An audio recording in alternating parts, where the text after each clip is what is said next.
आज हमारे साथ ब्रेस्ट कैंसर से जुड़ी हुई बहुत सी बातें करने के लिए स्टूडियो में मौजूद हैं डॉक्टर नवीन संचेती, जो कि director of head of department हैं सर्जिकल ऑन्कोलॉजी, सर्वोदय हॉस्पिटल में। डॉक्टर साहब, आपका बहुत बहुत स्वागत है रेडियो मानव रचना में। Thank you ma'am. सबसे पहले डॉक्टर साहब, जब हम बात करते हैं ब्रेस्ट कैंसर की, तो मैं बिल्कुल मामूली भाषा में आपसे पूछना चाहूँगी, जो बहुत सारे लोग जानना चाहेंगे कि ब्रेस्ट कैंसर बेसिकली होता क्या है और ये किस तरीके से हो जाता है बॉडी में। ब्रेस्ट कैंसर जो वो कैंसर है जो ब्रेस्ट में होता है, एंड ये मोस्ट कॉमन कैंसर होता है फीमेल्स के अंदर। ऑलमोस्ट 1/4 जो फीमेल्स हैं जिनको कैंसर होता है उसमें ब्रेस्ट कैंसर होता है। और इसके बहुत सारे कारण होते हैं, साइन सिम्टम्स होते हैं और उसके ट्रीटमेंट के तरीके हैं। जी, अगर हम कुछ कारणों की बात करें और थोड़ा विस्तार में करें इसको, तो क्या ऐसे रीजंस होते हैं जिनकी वजह से ब्रेस्ट कैंसर शरीर में घर कर लेता है? ब्रेस्ट कैंसर के जो रिस्क फैक्टर्स हैं, जिसको हम रिस्क फैक्टर्स कहते हैं, जिसके कारण ये इसका इंसिडेंस बढ़ गया है, उसमें सबसे कॉमन है हमारी लाइफस्टाइल चेंजेस। हम वेस्टर्न सिविलाइजेशन को कॉपी कर रहे हैं। हम हमारा खाना चेंज हो गया है, हमारा लाइफस्टाइल चेंज हो गया है, हमारा जो फूड का इंटेक है उसकी क्वालिटी और क्वांटिटी चेंज हो गई है। अल्कोहल, स्मोकिंग, ये सब चीज़ इंक्रीज़ हो गई है।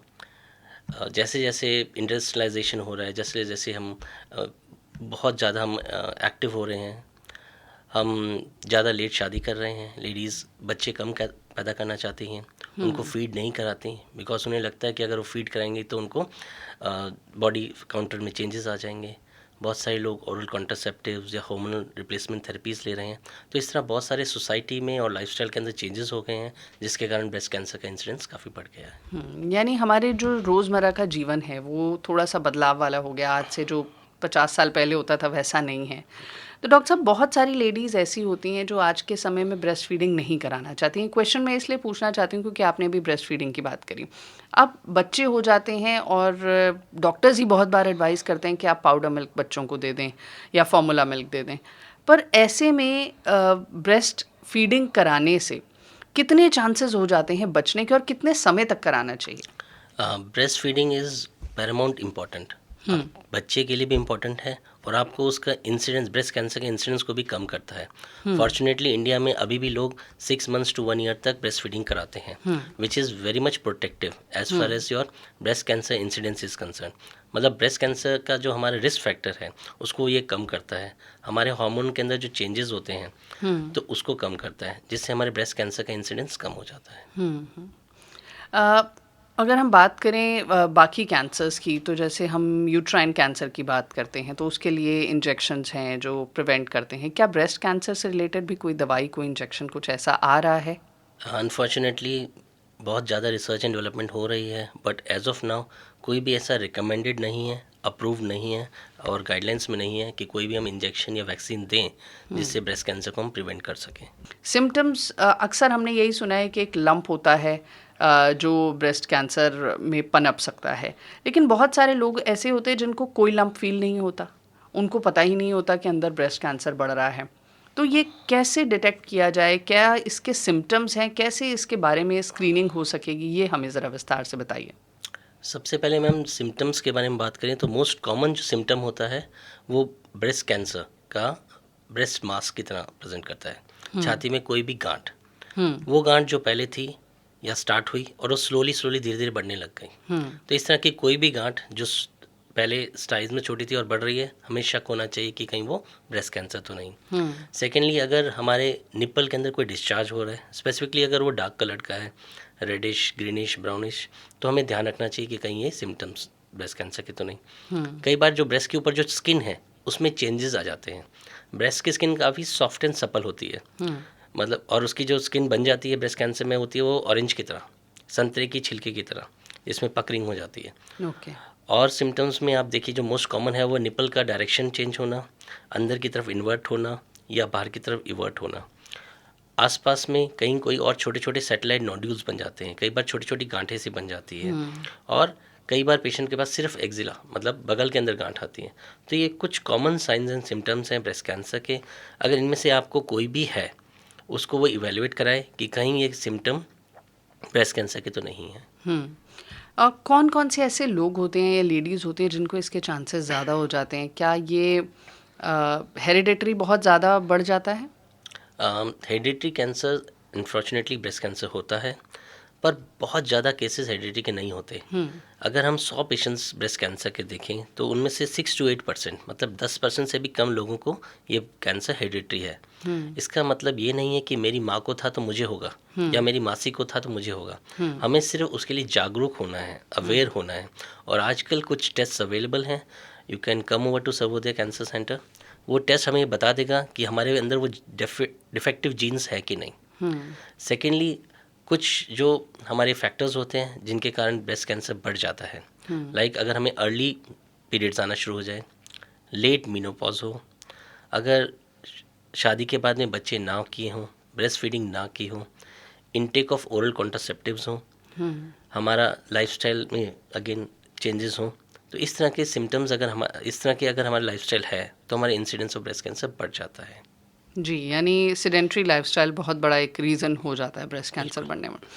डॉक्टर साहब, स्क्रीनिंग की अगर हम बात करें तो एक आम इंसान को या एक महिला को जनरली नहीं पता होता कि किस उम्र से स्क्रीनिंग करानी चाहिए, कौन से ऐसे टेस्ट हैं या कौन से ऐसी चीज़ें हैं जिनके थ्रू पता लगाया जा सकता है। तो किस एज से शुरू करना चाहिए ये स्क्रीनिंग्स, और कब कब कराने चाहिए? हर साल कराने चाहिए, 2 साल में कराने चाहिए?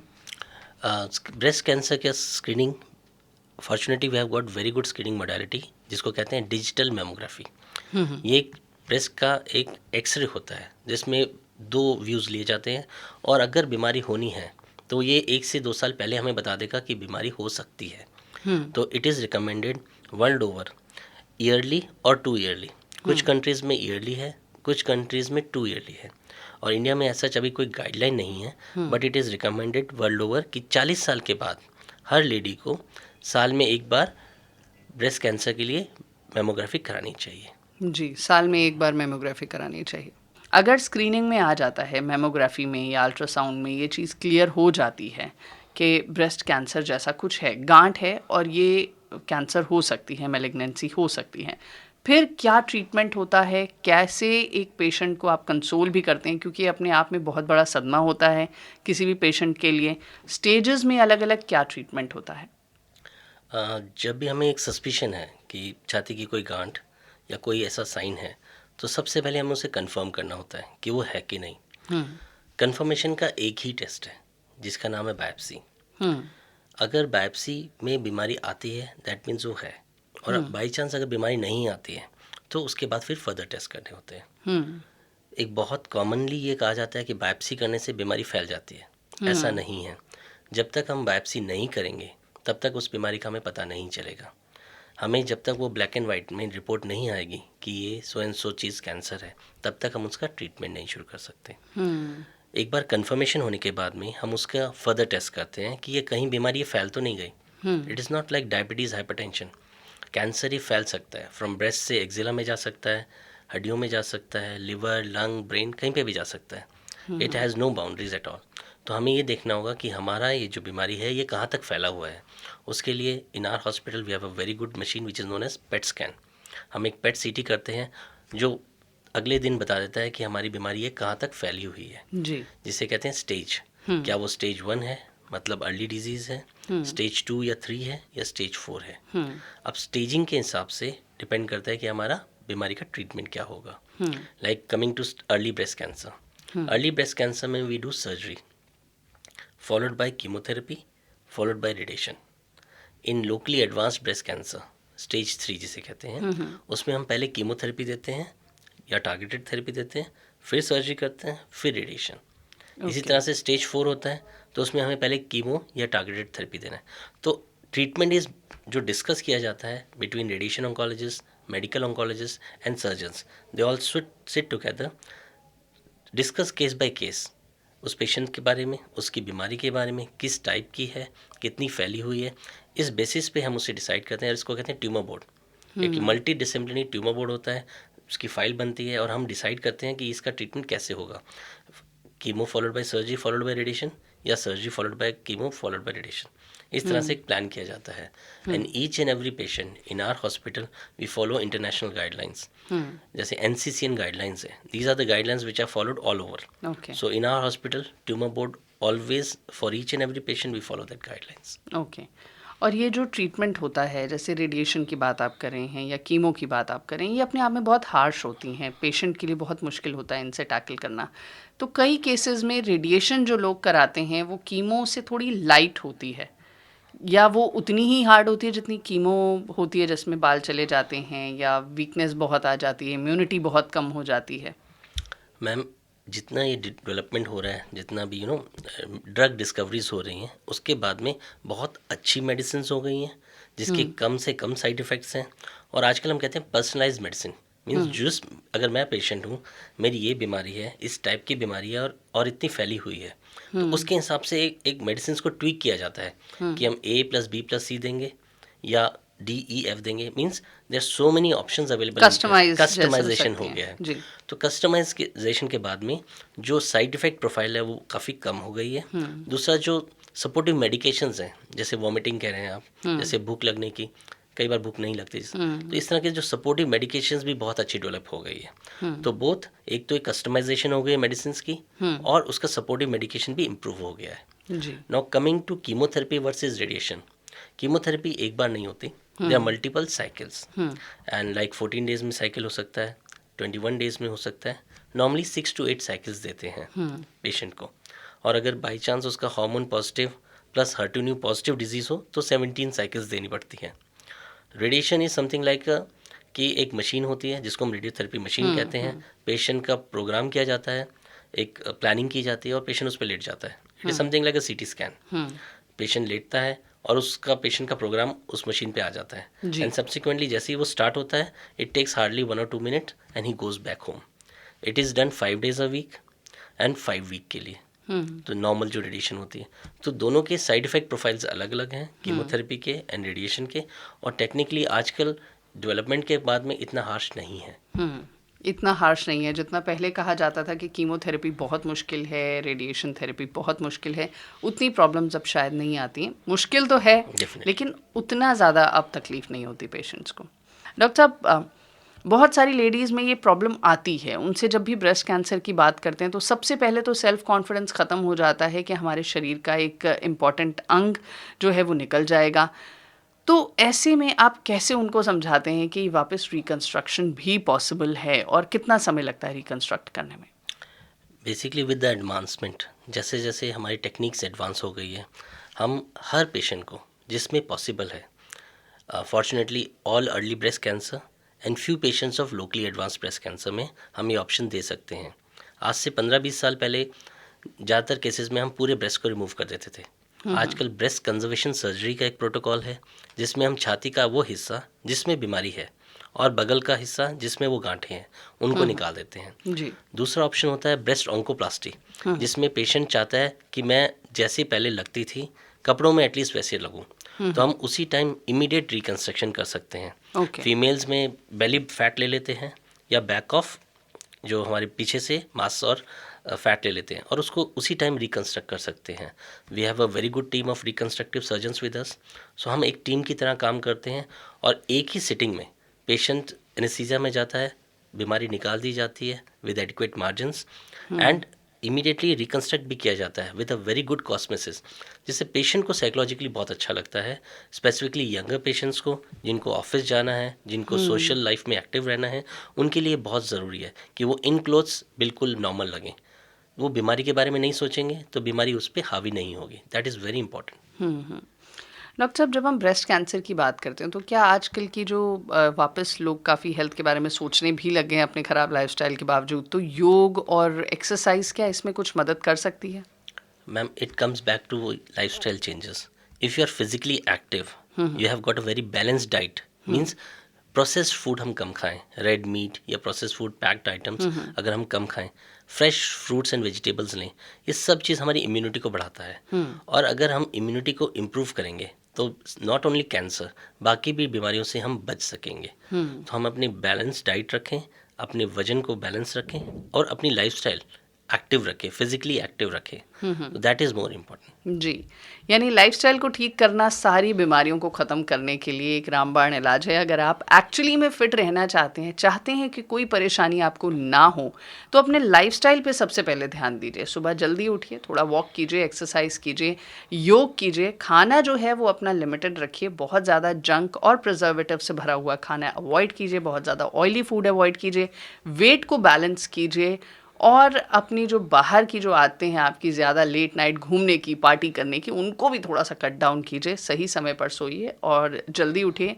और हाँ, एक और बहुत ज़रूरी चीज़ है, जो आप फ़ोन और लैपटॉप के आगे घंटों बिताते हैं उसको थोड़ा सा कट डाउन कीजिए, क्योंकि ये सारी चीज़ें मिला जुला कर कुछ नहीं करता, सिर्फ हमारे शरीर को ख़राब करता है। डॉक्टर साहब, बहुत सारे छोटे छोटे प्रश्न होते हैं लोगों के दिमाग में और ये हमने आम लोगों से बात करके ही ये प्रश्न निकाले हैं। वो मिथ्स और फैक्ट्स बस आप हमें बताइए कि क्या ये वाकई सच है या नहीं है। सबसे पहले मैं आपसे जानना चाहती हूँ कि ये जो हम डिओज, परफ्यूम्स सारा दिन लगाते रहते हैं, क्या ये ब्रेस्ट कैंसर को बढ़ावा देता है? क्योंकि जनरली लोग आर्मपिट्स में या नेक के पास डिओज या परफ्यूम्स या ऐसी कुछ चीज़ें ज़्यादा इस्तेमाल करते हैं। डिओज या परफ्यूम्स या एंटी परस्पिरेंट जो स्प्रेज होते हैं, ब्रेस्ट कैंसर से इनका कोई डायरेक्ट लिंक नहीं है। जी। नॉर्मली ये क्या करते हैं, जो स्वेट ग्लैंड्स हैं उनको ब्लॉक करते हैं, बट सब्सिक्वेंटली इससे इंक्रीज नहीं होता ब्रेस्ट कैंसर का incidence. So there is no direct correlation between use of these things and breast cancer. जी, यानी डायरेक्टली ये ब्रेस्ट कैंसर को नहीं बढ़ाएंगे, बाकी किसी हेल्थ रिलेटेड प्रॉब्लम को बढ़ा दें तो वो बात अलग हो जाती है। स्किन एलर्जीज को बढ़ा देते हैं, because there are various chemicals in them, वो गेट एब्जॉर्ब्ड, वहाँ पे स्किन रिएक्शंस हो सकते हैं, स्किन एलर्जीज हो सकती है, दैट इज, बट जी। ब्रेस्ट कैंसर के साथ डायरेक्ट कोरिलेशन नहीं है। जी, जी। तो इसमें तो मुझे लगता है कि ऑप्शन ये ज़्यादा बेटर होगा कि आप ऑर्गेनिक चीज़ों का इस्तेमाल करें, कुछ Natural. एसेंशियल ऑयल्स जो आते हैं, परफ्यूम्ड ऑयल्स, उनका इस्तेमाल करेंगे तो वो ज़्यादा बेटर रहेगा। डॉक्टर साहब, एक और लोगों के मन में सवाल आता है कि बहुत ज़्यादा चीनी खाने से, कोल्ड ड्रिंक्स पीने से या फिर जंक फूड खाने से बाकी कैंसर का तो पता नहीं, लेकिन ब्रेस्ट कैंसर भी बढ़ सकता है। मैं इस क्वेश्चन को दो में डिवाइड करता हूँ। जी। बहुत ज़्यादा चीनी खाने से काफ़ी पेशेंट्स हमसे पूछते हैं कि मैंने चीनी बंद कर दी है। लोगों को ये लगता है कि वो चीनी बंद कर देंगे तो कैंसर का ग्रो करना कम हो जाएगा। ऐसा कुछ भी नहीं है। बहुत सारी स्टडीज़ हो रही हैं, लेकिन एज सच कोई कोरिलेशन नहीं दिखाई देता कि चीनी बंद करने से आपको एनर्जी नहीं मिल रही, लेकिन जो कैंसर के सेल हैं, जो टिश्यू है, जो ट्यूमर है, वो अपनी एनर्जी आपसे ले लेगा। It is something like a pregnant, जब लेडी प्रेग्नेंट होती है, बच्चे को तो चाहिएगा ही, तो वो अपनी एनर्जी ले लेगा, चाहे माँ खाए ना खाए। तो अगर आप शुगर्स नहीं ले रहे हैं और या क्वांटिटी आपने बहुत कम कर दी है, तो इनडायरेक्टली आपकी एनर्जी अंदर से कम हो रही है। ट्यूमर को उससे बहुत ज़्यादा फ़ायदा नहीं हो रहा। Okay. Second, coming to process food या फास्ट फूड जिसे हम कहते हैं, यस, फास्ट फूड, ये सब चीज़ हमारी ब्रेस्ट कैंसर के इंसिडेंस को इंडायरेक्टली बढ़ाता है, क्योंकि इससे हमारे क्या होगा, ओबेसिटी बढ़ेगी, and obesity has a direct correlation with breast cancer. आपने देखा होगा आजकल बच्चे बहुत ज़्यादा ओबीज होते जा रहे हैं। दिल्ली में रिसेंटली एक स्टडी थी, 1/4 of school kids are obese for their age and sex. So ये जो ओबेसिटी है, जो एडोलेसेंट ओबेसिटी है, इससे ब्रेस्ट कैंसर का इंसिडेंस बढ़ जाता है। जी। जो लेट आती है ओबेसिटी, उससे इतना नहीं है जितना एडोलेसेंट ओबेसिटी। इंडिया में बम्बार्डमेंट है fast food, quick service restaurants का, everywhere you will find something और द अदर। बच्चा भी आपका चाहेगा कि पापा मम्मी भूख नहीं लगी, मैं ये मंगा रहा हूँ, Zomato, Swiggy and all. So we have to curtail that habit.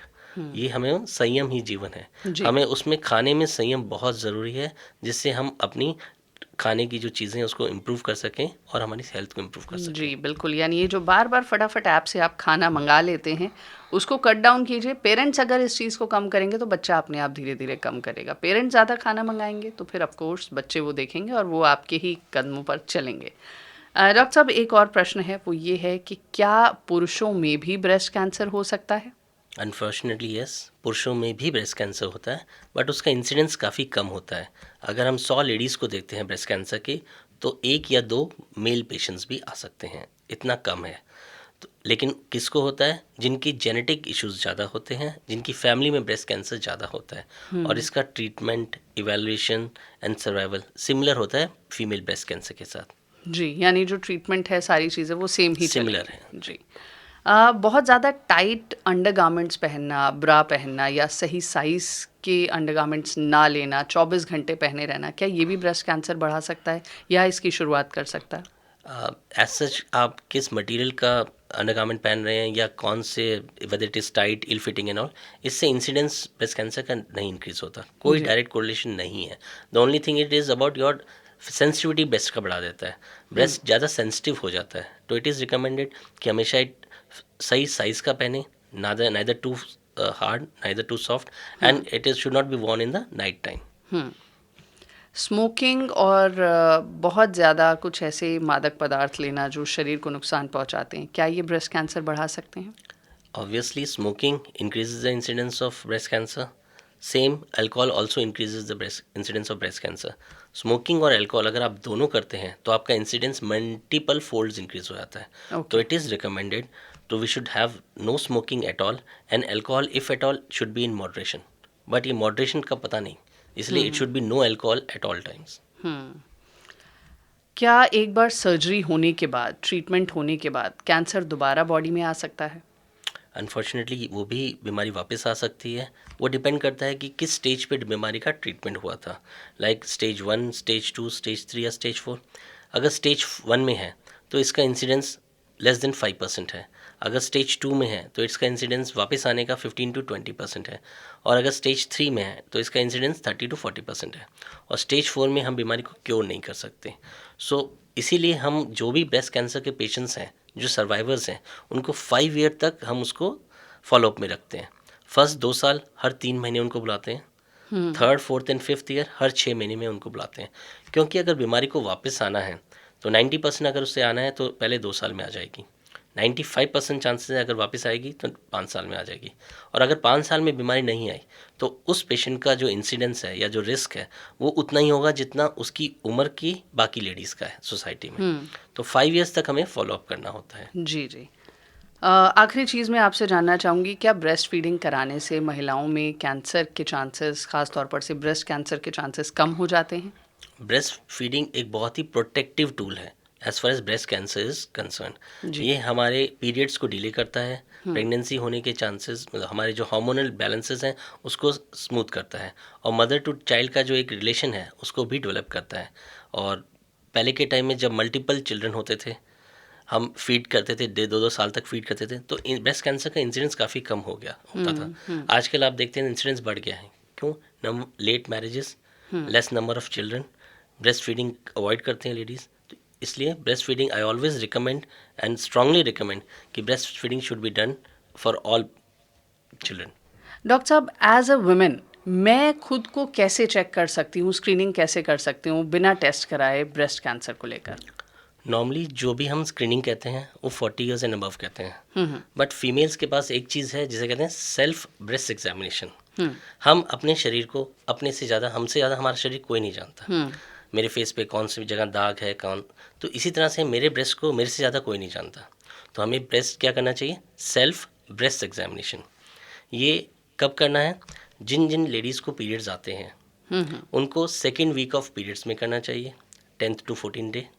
उस टाइम पे जो आपका ब्रेस्ट होता है वो काफ़ी सॉफ्ट होता है, छोटी भी गांठ या स्किन में कोई भी चेंजेस होगा वो आप जल्दी पकड़ सकते हैं। कब करना है? नहाने के बाद करना है। क्यों? उस टाइम सॉफ्ट होता है, आप वॉशरूम में हैं, आप शीशे के सामने अपने आप को देख सकते हैं। अच्छा से लाइट्स ऑन कीजिए और अपने आप को चेक कीजिए।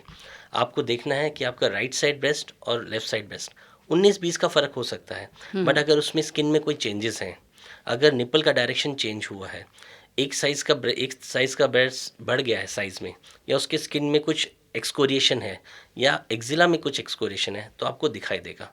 सेकेंडली, आप राइट हैंड से लेफ़्ट को चेक कीजिए, जैसे क्लॉकवाइज और एंटी क्लॉकवाइज, और लेफ़्ट हैंड से राइट साइड को चेक कीजिए।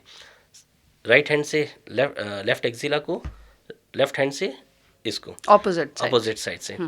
लास्टली हाथ ऊपर करके, जिससे आपका ब्रेस्ट ऊपर होगा, और ब्रेस्ट के जो नीचे का हिस्सा होता है उसमें भी कई बार कुछ गांठें होती है जो प्रोमिनेंट हो जाती है। ये करने में 3 से 4 मिनट लगते हैं। एंड सेल्फ ब्रेस्ट एग्जामिनेशन से अगर आपको बीमारी है तो आपको 6 महीने से साल भर में पहले पता चल जाएगा कि ये बीमारी होने वाली है। और अगर उसमें आपको कोई डाउट लग रहा है कि कहीं कोई गांठ लग रही है, तो आप उसको नोट कीजिए कि ये चीज़ है, और नेक्स्ट मंथ देखिए कहीं उसमें कुछ चेंजेस तो नहीं आ रही है। हर ब्रेस्ट की जो गांठ है कैंसर नहीं है, ज़्यादातर बिनाइन होती है, मोस्ट इंपॉर्टेंट फैक्टर कि हर गांठ को हम लेके चलें कि वो cancer, that is not there. Fibroadenosis बहुत होता है, मेस्टेल्जिया, मेस्टाइटिस, काफ़ी चीज़ें होती हैं. Breast is a very active organ.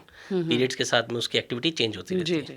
तो you have to examine your breast every month, note it down on your phone and cross check next month. If there is changes present, show to the doctor.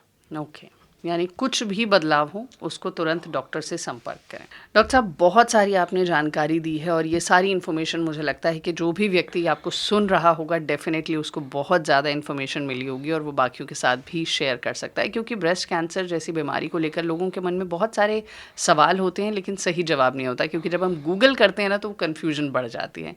तो बहुत बहुत शुक्रिया, आप हमारे studio में आए और बहुत सारी इन्फॉर्मेशन आपने हमारे साथ शेयर करी.